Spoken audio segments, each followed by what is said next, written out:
Nasib suami Anita dipecat dari kantor imbas bikin Argi dipecat KAI gara-gara tumbler.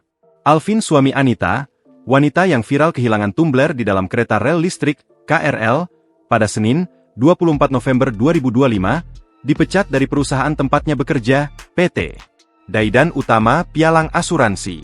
Pemecatan Alvin tersebut berkaitan dengan aksi Alvin dan Anita yang dinilai membuat Argi, petugas PT KAI Komuter, dipecat gara-gara tumbler Anita hilang di KRL.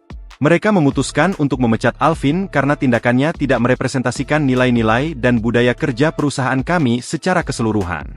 Alvin resmi dipecat hari ini, Kamis, 27 November 2025. Hal itu disampaikan langsung oleh PT Daidan Utama Pialang Asuransi melalui akun Instagram resmi mereka, Daidan Utama, pada Kamis, 27 November 2025, siang. Seperti diketahui, kasus ini menjadi viral setelah Anita membagikan kisah tersebut melalui media sosial Threads. Dalam unggahan itu, Anita menyebut kehilangan terjadi karena kelalaian petugas yang belakangan diketahui bernama Argi.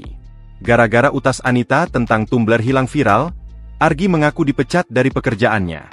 Seperti diketahui, kasus ini menjadi viral setelah Anita membagikan kisah tersebut melalui media sosial Threads. Dalam unggahan itu, Anita menyebut kehilangan terjadi karena kelalaian petugas yang belakangan diketahui bernama Argi.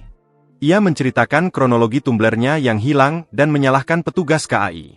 Padahal di postingannya itu, Anita juga mengaku lalai karena meninggalkan cooler bag miliknya di bagasi kereta. Petugas berhasil menemukan tas milik Anita di gerbong kereta. Saat itu kondisi di dalam tas masih terdapat tumbler berwarna biru yang ia maksud. Namun keesokan harinya saat ia ambil, rupanya tumbler tersebut sudah tidak ada di dalam tasnya. Download Tribun X sekarang, menghadirkan lokal menjadi Indonesia.